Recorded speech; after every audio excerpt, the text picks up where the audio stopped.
Info governor کے ناظرین کو السلام علیکم۔ تاریخ اسلام کی نئی قسط حاضر خدمت ہے۔ اسلامی فتوحات کا آغاز خلیفہ بلافصل کے دور میں ہوا۔ اب تک مسلمان عرب کی حدود میں حق و باطل کی جنگ لڑتے رہے تھے، لیکن جب حضرت صلی اللہ علیہ وسلم کا مشن پورا ہو گیا، یعنی حق کی جیت ہوئی اور اسلام اپنی کامیابی کے آخری مراحل طے کر چکا، تو مسلمانوں نے اسلامی سلطنت کی توسیع کی طرف توجہ دی۔ اسلامی سلطنت کی توسیع کے آغاز کا موقع حضرت صلی اللہ علیہ وسلم کی وفات کے بعد خلیفہ اول کو ملا۔ گو کہ حضرت ابوبکر صدیق رضی اللہ تعالیٰ عنہ کا عہد نہایت مختصر رہا اور مشکلات بھی ایسی آن پڑیں کہ اسلام خطرے میں پڑ گیا، لیکن صدیق اکبر رضی اللہ تعالیٰ عنہ نے نہ صرف ان مشکلات پر قابو پا کر اسلام کو انتشار سے بچا لیا، بلکہ بیرونی فتوحات کا آغاز کر کے اسلامی سلطنت کو وسیع کرنے کی راہیں بھی ہموار کر دیں۔ آپ کے دور میں عراق و شام کے علاقوں میں ایرانیوں اور رومیوں سے مارکہ آرائی کے ذریعے فتوحات کا آغاز ہوا۔ عراق اور شام اس زمانے میں ایرانی اور رومی سلطنتوں کے درمیان پس رہے تھے۔ کبھی ایرانی شام پر چڑھائی کر کے اسے رومیوں سے چھین لیتے اور عراق سے ملحق کر کے اسے اپنے ماتحت کر لیتے، اور کبھی رومی عراق کو ایرانیوں سے چھین کر شام میں ملا لیتے اور وہاں اپنی حکومت قائم کر دیتے۔ صحرائے شام میں آباد ہونے والوں میں عربوں کا بھی یہی حال تھا۔ وہ طبیعتوں کی افتداد کے باعث کبھی ایرانی لشکر سے مل جاتے، کبھی رومیوں کی افواج میں شامل ہو جاتے اور لوٹ مار میں حصہ لیتے۔ آخری دنوں میں سلطنتوں نے ارادہ کیا کہ اپنی حفاظت کے لیے صحرا نشینیوں کو استعمال کیا جائے تاکہ کوئی سلطنت دوسرے پر حملہ نہ کر سکے، اور یوں شام پر رومیوں کی حکومت قائم ہوئی اور ایرانیوں کی حکومت عراق پر قائم ہوئی۔ حضرت ابوبکر صدیق رضی اللہ تعالیٰ عنہ کے دور میں عراق اور شام کی فتوحات کا آغاز ہوا۔ سب سے پہلے ہم عراق کی فتوحات پر نظر ڈالتے ہیں کہ عراق پر ایرانی سلطنت کا تسلط قائم تھا۔ حضرت ابوبکر صدیق رضی اللہ تعالیٰ عنہ کے عہد میں ایران کی سیاسی حالت انتہائی ناگزیر تھی۔ خسرو پرویز کے بعد ایرانی حکومت روز بروز کمزور ہوتی جا رہی تھی۔ اس وقت تخت پر اردشیر کی حکمرانی تھی اور عراق میں بسنے والے عرب ایرانی شہنشاہ کے برائے نام محکوم تھے۔ اقتدار حاکم ہیرا کے ہی ہاتھ میں تھا۔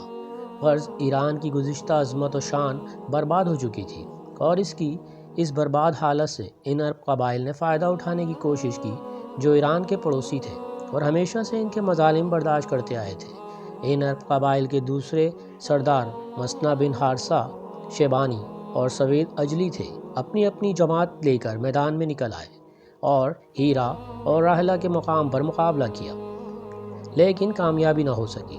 یہاں مکمل کامیابی حاصل کرنے کی غرض سے مثنیٰ حضرت ابوبکر صدیق رضی اللہ تعالیٰ عنہ کی خدمت میں حاضر ہوئے اور عراق پر باقاعدہ حملے کی اجازت چاہی۔ مسلمان 6 ہجری کا واقعہ ابھی تک نہیں بھولے تھے۔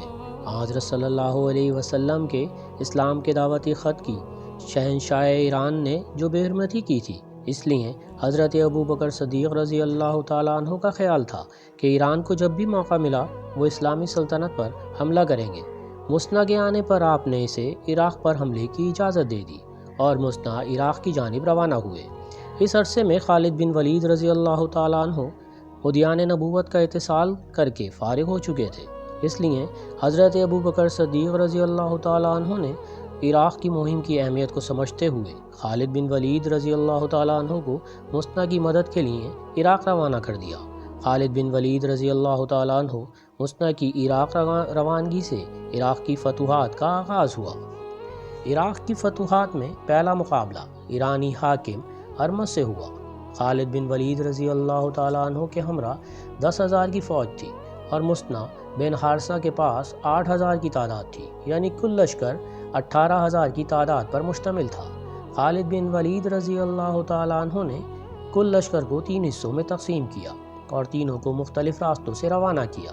ادھر ایرانی حاکم ہرمز کو خالد بن ولید رضی اللہ تعالیٰ عنہ کی روانگی کا علم ہوا۔ لشکر کی آمد کی اطلاع شہنشاہ ایران اور اردشیر کو بھجوا کر خود ایک جماعت لے کر حضر کے مقام پر اسلامی لشکر سے مقابلے کے لیے پہنچا۔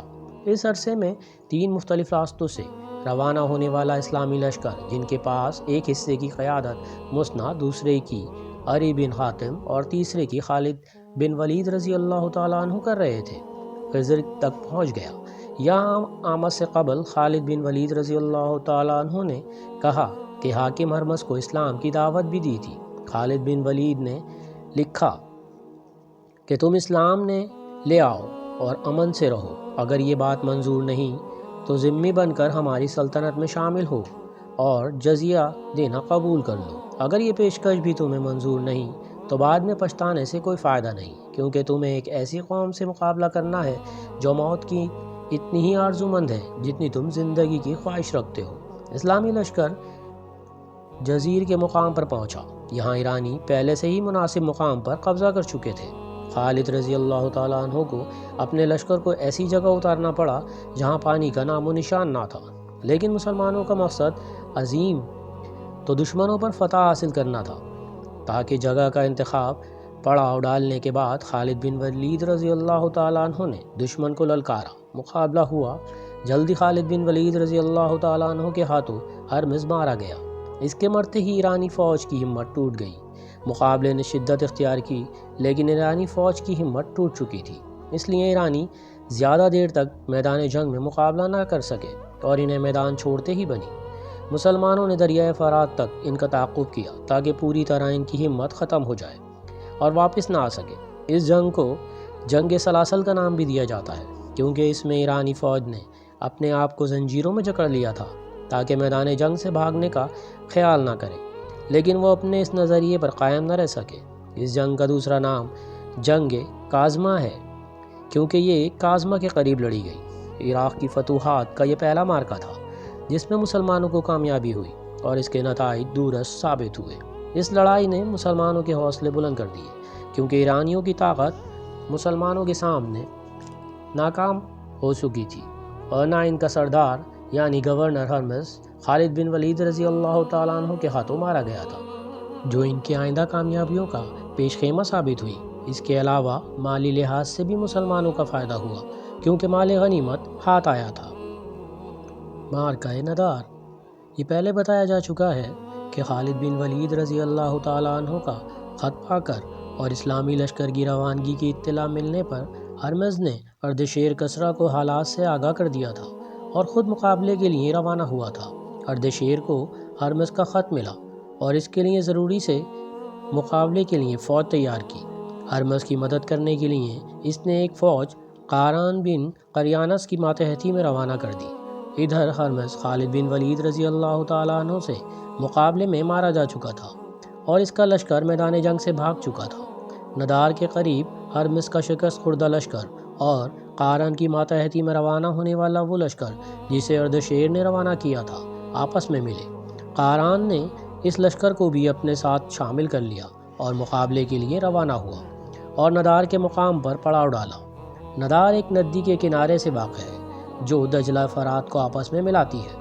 خالد بن ولید رضی اللہ تعالیٰ عنہ کو اردشیر کے بھیجے ہوئے لشکر کی اطلاع ملی تو اپنا لشکر لے کر ندار کے مقام پر آئے۔ ہرمز کے قتل اور اس کی فوج کی شکست نے ایرانیوں کو بہت متاثر کیا تھا۔ وہ اس کا بدلہ مسلمانوں سے ہر حالت میں لینا چاہتے تھے، اسی وجہ سے اس کا جوش و خروش قابل دید تھا، حالانکہ وہ اسلامی لشکر کے حوصلوں سے متاثر بھی تھے۔ دونوں فوجیں اپنے مقام پر پہنچ چکی تھیں۔ مقابلہ ہوا۔ ہر چند کے ایرانی لشکر اپنی پوری قوت اور جوش سے لڑ رہا تھا، لیکن مسلمانوں نے اس بے جگری سے مقابلہ کیا کہ ان کے سامنے ایرانی فوج کی فتوحات اور جوش مان پڑ گیا اور ان کے تمام سردار ایک ایک کر کے مسلمان فوج کی تلواروں کا نشانہ بن گئے۔ سرداروں کے مرنے کے ساتھ ہی ایرانیوں کے چھکے چھوٹ گئے اور ان کی فوج میدان جنگ میں کچھ لمحوں کی مہمان نظر آنے لگی۔ مسلمانوں نے ان کی اس حالت سے پورا فائدہ اٹھایا اور چند ہی لمحوں میں انہیں میدان جنگ چھوڑنے پر مجبور کر دیا۔ ان کی ساری طاقت، سارا جوش اور ان کے سرداروں کے مرنے کے ساتھ ہی ایرانیوں کا زور ختم ہو چکا تھا۔ میدان جنگ سے بھاگتے وقت ان کے پاس نہ طاقت تھی نہ وہ جوش کہ جنگ سلاسل کی شکست کا بدلہ لینا ہے۔ اس معرکے میں 30,000 ایرانی کام آئے۔ یہ تھا عراق کی فتوحات کا دوسرا معرکہ جس میں مسلمانوں کو شاندار کامیابی ہوئی، اور اس کامیابی میں خالد بن ولید رضی اللہ تعالیٰ عنہ کی جنگی مہارت کو انتہائی دخل حاصل ہے۔ جس کی وجہ سے اسلامی فتوحات کے آغاز ہی سے کسرا کی وہ فوجیں جنہیں اپنی طاقت پر ناز تھا مغلوب ہونی شروع ہو گئیں۔ اس علاقے کی فتح کے بعد خالد بن ولید رضی اللہ تعالیٰ عنہ نے اس علاقے کے نظم و نسق کی طرف توجہ دی۔ علاقے کے تمام لوگ ذمہ قرار پائے اور ان پر جزیہ لگا دیا گیا اور جزیہ کی وصولی کے لیے اعمال کا تقرر کیا۔ تو ناظرین، کیسی لگی ہے میری ویڈیو؟ اگر اچھی لگی تو لائک کریں، سبسکرائب کریں اور دوسرے گروپس میں شیئر کریں۔ اللہ حافظ۔